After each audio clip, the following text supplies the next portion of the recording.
Joshua tuh karena dia hobi musik, tes di ISI. Oh. ISI, terus di Sanata Dharma tuh bahasa Inggris, ISI tuh musik memang. Pak Ian Artinus di BIA kebetulan menawarkan juga ada kuliah di Semarang itu untuk mendidik karakter anak gitu ya, berasrama polanya begini. Saya pikir bagus juga begitu. Coba-coba saja perbandingan, awalnya perbandingan oh, saja. Gitu. Ya semoga ke depan Joshua ini juga prosesnya dari sini. Iya. Ke depannya lebih melesat lah.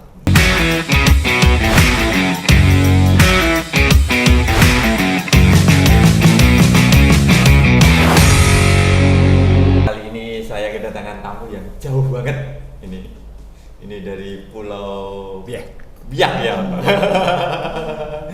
Ya, ini Ibu Isti dengan Bapak Rudi. Ini salah satu orang tua mahasiswa dari program The Great Commission, yaitu Joshua, yang kebetulan kemarin sudah lulus. Ya, kita mau ngobrol-ngobrol sedikit lah, cerita tentang pengalaman beliau menguliahkan Joshua dan menitipkan di program ini. Terus kedepannya itu mau orientasinya bagaimana gitulah, kita ngobrol lah. Terus perjalanan beliau sampai di kota Semarang ini bagaimana, ya pengen tahu lah gitu ya Pak ya.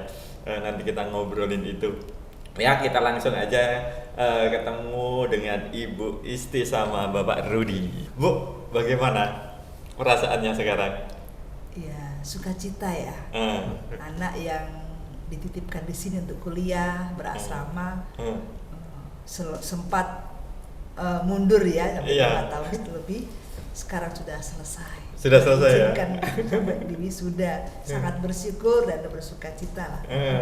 Menurut Bapak itu Joshua itu anak yang bagaimana? Ya, karena anak bungsu. Iya. Anak kami 3. Ya. Yang tua sempat kuliah di Jogja juga. Yang kedua juga perempuan, juga sudah menikah. Nah, sempat ambil yang satu juga di Manado. Ini Joshua ini anak yang bungsu, jadi ya namanya anak bungsu tentu sikap perilakunya berbeda dengan kakaknya. Oh gitu. Nah, selama Joshua dititipkan di sini bagaimana Pak? Setelah ditinggal Joshua selama kurang lebih 5,5 tahun ya Jo ya. Bagaimana Pak? Merasa kehilangan karena ada sosok anak yang merantau ke Jawa? Ya, tentu kita harapkan dengan kehadirannya di Semarang ini bisa selain menimba ilmu juga ada pengetahuan yang bisa dia ambil di sini diterapkan di Biak nanti. Oh gitu, harapannya seperti itu ya. Kalau Ibu sendiri, pandangan Ibu terhadap Joshua waktu kecil sampai sekarang lah. Ya karena dia bungsu, dia sedikit manja ya, bukan manja dalam artian apa, tapi agak tertutup sebenarnya Joshua ini, tidak suka terlalu milih teman juga dia, tapi dia patuh sama orang tua. Dia dari kecil kalau kita bilang apa dia bisa melakukan, jadi seperti rajin sekolah minggu, pemudanya. Jadi anaknya memang mau, cuma jadi waktu dia sudah SMP itu dia terbuka untuk pengen musik, dia lari ke drum itu ya. Terus dia memang anak ini pokoknya sekolah sama di gereja. Kalau dia tidak ada kesibukan teman-temannya nggak pernah. Dia cuma sekolah, pulang ke gereja, kegiatan gereja itu saja. Nggak pernah ada kegiatan di luar itu kecuali teman-teman sekolah, teman-teman yang ngajak baru pergi. Kalau enggak, jadi anak rumahan dari kecil dulu tuh. Anak rumah, jadi kegiatan gereja sama di rumah saja dia itu. Kalau boleh tahu, Bapak Ibu ini seorang pendeta atau enggak? Pelayan. Membantu pelayanan. Membantu pelayanan di gereja GPDI Hermon Piak. GPDI Hermon Piak. Kalau boleh tahu di sana itu jemaatnya mayoritasnya apa Bu? Campuran. Ya. Ada Papua, ada Bataknya, ada Torajanya. Campuran banyak. Jadi berbagai suku. Berbagai suku. Jawa. Berarti banyak perantau ya di sana. Iya, banyak perantau. Nah, terus Ibu waktu itu kenapa bisa mempercayakan program ini bisa mendidik anak saya? Joshua tuh karena dia hobi musik dan dia dulu pengen jadi guru memang. Jadi awalnya kami dulu waktu dia mau kuliah ke Jogja sempat ikut tes di ISI. ISI, terus di Sanata Dharma tuh bahasa Inggris, ISI tuh musik memang.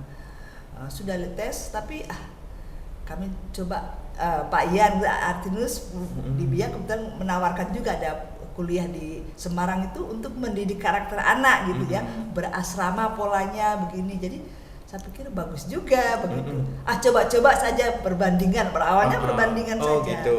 Ya semoga ke depan Joshua ini juga prosesnya dari sini. Iya. Harapannya ke depannya lebih melesat lah. Ya gitu. Karena saya lihat di sini juga seperti pengkaderan ya. Iya. Istilahnya bapak jadi papa asuh, jadi opa asuh itu kan belajar mendidik anak, mentransfer hal positif secara kerohanian. Jadi kok positif ya anak yang dulu boleh dikata pendiam, ngurus diri sendiri. Sekarang kok bisa memikirkan orang lain, jadi peduli dengan kondisi orang lain. Jadi suka ceritakan ini, ya sudah puji Tuhan mungkin jalannya begitu. Cuma kamu tantangan. Kalau kamu sudah membimbing adik-adik, kamu yang jadi contoh, jadi teladan itu yang penting. Ya saya bilang harus lihat, kamu juga jangan meledak-ledak lah dulu kalau emosi suka masih marah, suka ngambek, ya harus silakan yang begitu karena mendidik jadi contoh buat yang di bawahnya. Pendekatan bagaimana? Jadi ya puji Tuhan ya boleh kemarin kalau lihat adik-adik tingkatnya pada merubungi dia baru selamat.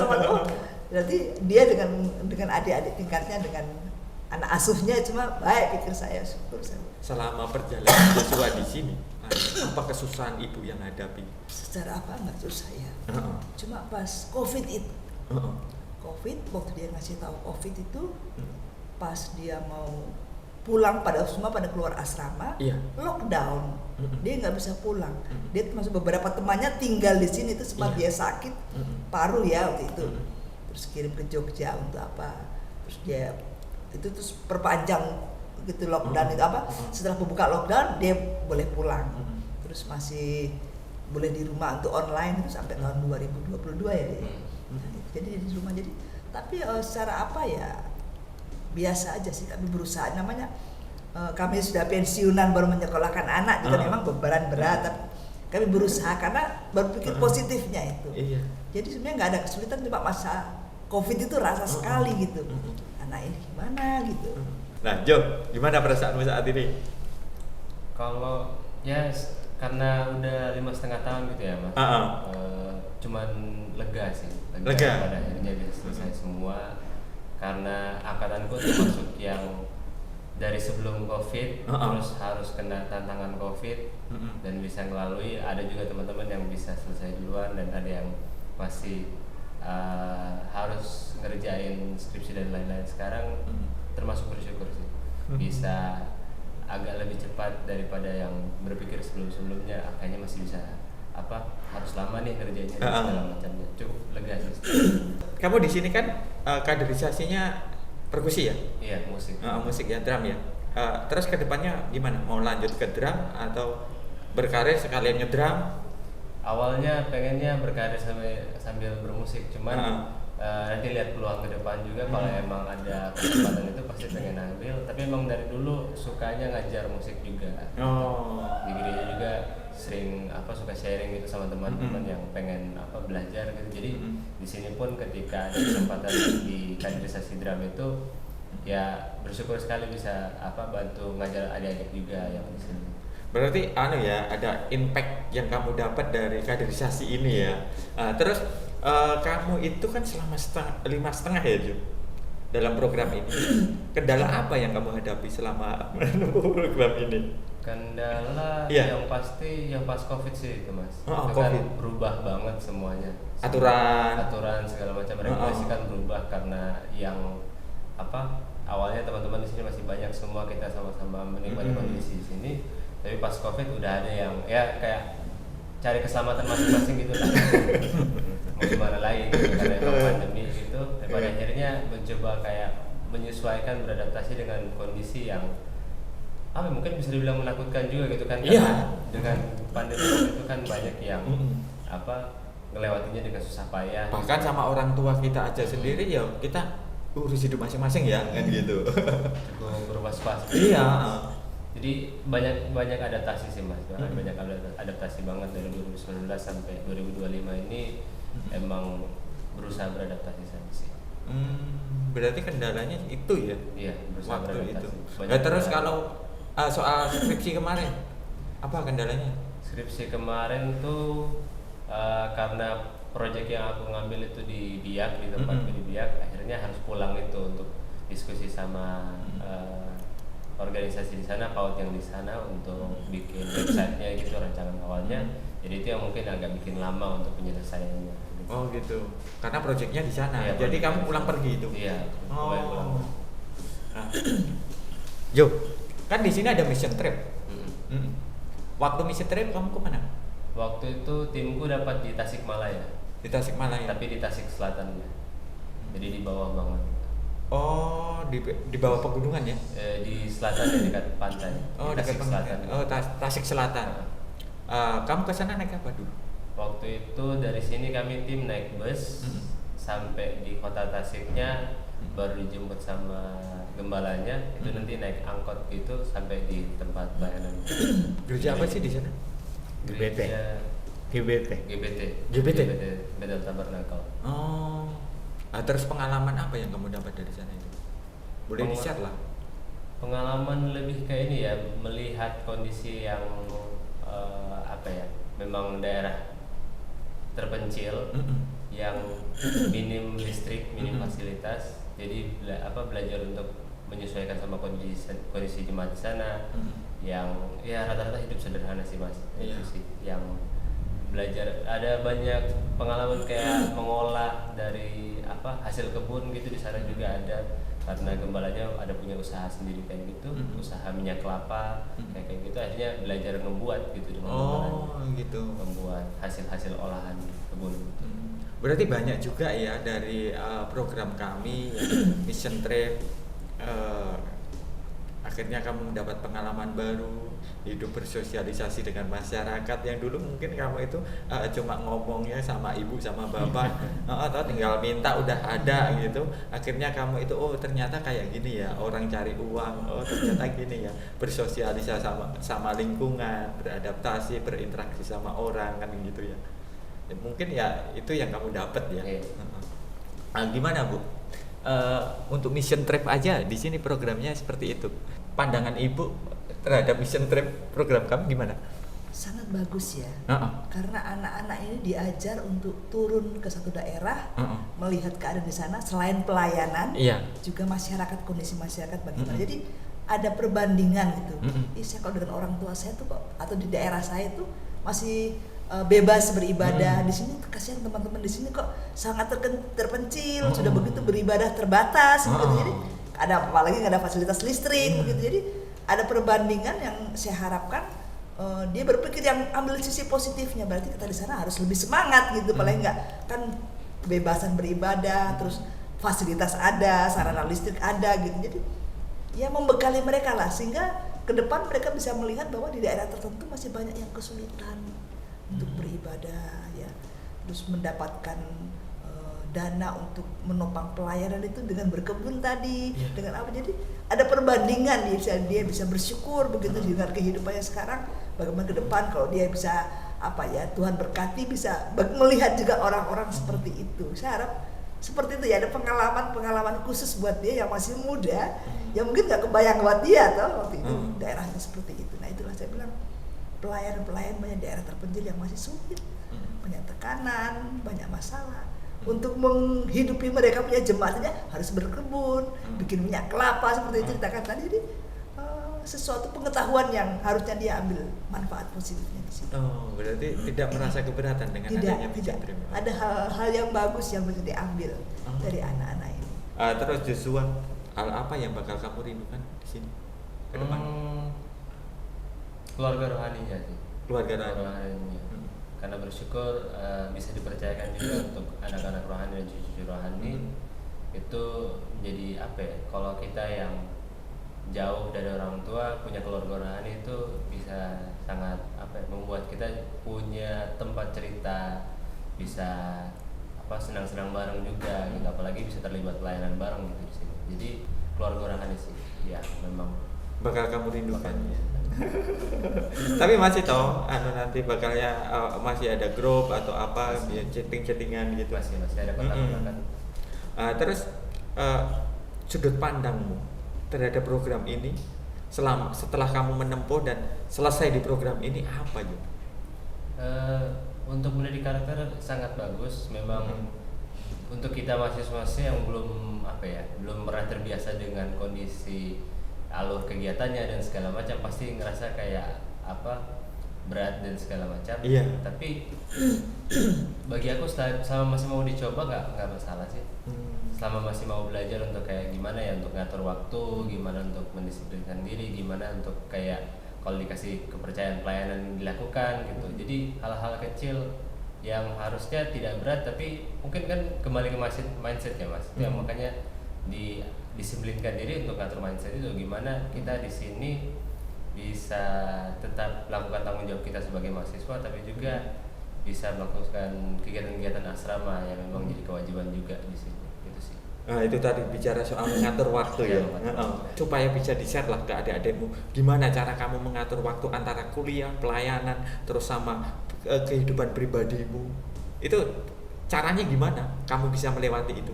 Aku karena emang dari kecil puji Tuhan diajari sama papa mama untuk kalau misalnya kuliah jam 9 datang lebih awal, kalau paling telat 30 menit sebelum itu. Jadi emang udah ke setting kalau jam berapa itu udah harus standby di tempat sebelum kegiatan. Berarti itu kebiasaan sudah dari rumah ya. Terus kamu terapkan di asrama dan kuliah kamu ya. Jadi nggak merasa kerepotan dengan adanya itu. Tapi dengan cerita teman-teman yang merasa kerepotan, aku justru merasa kayak kalau mau dilatih bisa kok gitu. Nggak susah gitu. Hanya karena mungkin kebiasaan kayak mageran, kan gadget gitu ya.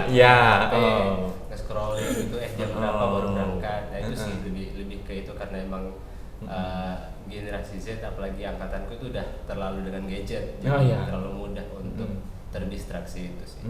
Nah, kan di sini ada papi mami rohani terus sama anak rohani.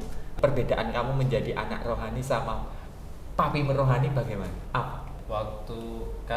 Mungkin karena COVID itu ya Mas. Jadi waktu awal masuk dapat orang tua rohani, masa sama orang tua rohani itu nggak terlalu lama karena COVID itu kan harus jauh terpisah gitu. Pas ketemu lagi emang orang tua rohani waktu itu udah masuk semester akhir, jadi jarang-jarang komunikasi. Dia sibuk dengan dunianya sendiri ya. Gitu kan. Ketika malah saya yang dapat kesempatan untuk jadi orang tua rohani, jadi kayak belajar dari nol lagi gimana sih bangun kepercayaan gitu-gitu sih. Karena kan harus dari gimana kita memahami cara berpikirnya dia juga gitu. Hal positif apa yang kamu dapat dari program ini juga? Hal positif. Positifnya lah. Itu. Membangun relasi sih Mas. Pembangunan relasi. Karena emang saya orangnya dulu tertutup, ketika udah menjelang semester akhir udah belajar untuk ngomong sama orang, belajar untuk cerita sama orang juga, jadi lebih banyak teman. Berarti belajar terbuka. Berkomunikasi. Nah, terus kalau kurangnya dari program ini aku pengen tahu pandangan Joshua aja lah. Setelah sekian tahun di sini terus pasti ada kekurangan itu. Saya pengen tahu biar kita selaku yang di dalam program ini bisa memperbaiki ke depannya. Apa aja? Kurangnya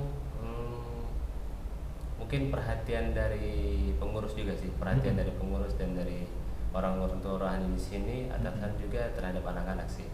Karena anak-anak kan dengan dunianya sendiri ya. Dari mahasiswa juga mengerti kalau dari orang tua di sini, atasan di sini juga punya kesibukan, tapi mereka pengen diperhatikan. Gitu. Pengen diperhatikan sama opa-opa di sini, keluarga yang di sini, karena mereka jauh dari orang tua. Gitu. Mereka pengen bersuara, tapi mungkin terkadang orang tua yang lagi tidak bisa mendengarkan orang tua di sini. Itu sih. Lebih perhatian dari orang tua. Berarti perhatiannya kurangnya itu. Tapi untuk fasilitas sendiri juga. Fasilitas sudah baik sih, sudah baik. Tempat tidur, kamar mandi udah cukup untuk kegiatan sehari-hari itu cukup. Harapan ibu, bapak lah ke depan program ini bagaimana? Sebenarnya program ini bagus ya. tinggal dipertahankan dan memang kita segalanya tergantung situasi dan kondisi yang ada, tetapi boleh dipertahankan lah, bisa membentuk anak-anak ini karena banyak sisi positif yang kita sebagai orang tua juga rasakan bagaimana anak dapat berkembang di sini, bukan saja ilmu pengetahuan tapi kerohanian mereka bisa berkembang dan bahkan bukan cuma bagi mereka bisa dikembangkan untuk kembali ke daerah. Saya harap Joshua bisa mengambil sisi positifnya di sini, ke depan juga menjadi berkat buat umat yang di sana. Pokoknya terima kasih untuk pertemuan siang ini. Semoga apa yang kita usahakan ini menjadi berkat bersama. Kedepannya Joshua juga menjadi anak yang lebih sesuai yang diharapkan orang tua lah ya. Oke, demikian tadi obrolan kami dengan orang tua Joshua. Semoga apa yang kita ceritakan ini bisa menginspirasi kalian ke depannya. Kami tunggu kalian untuk gabung di program ini. See you next time.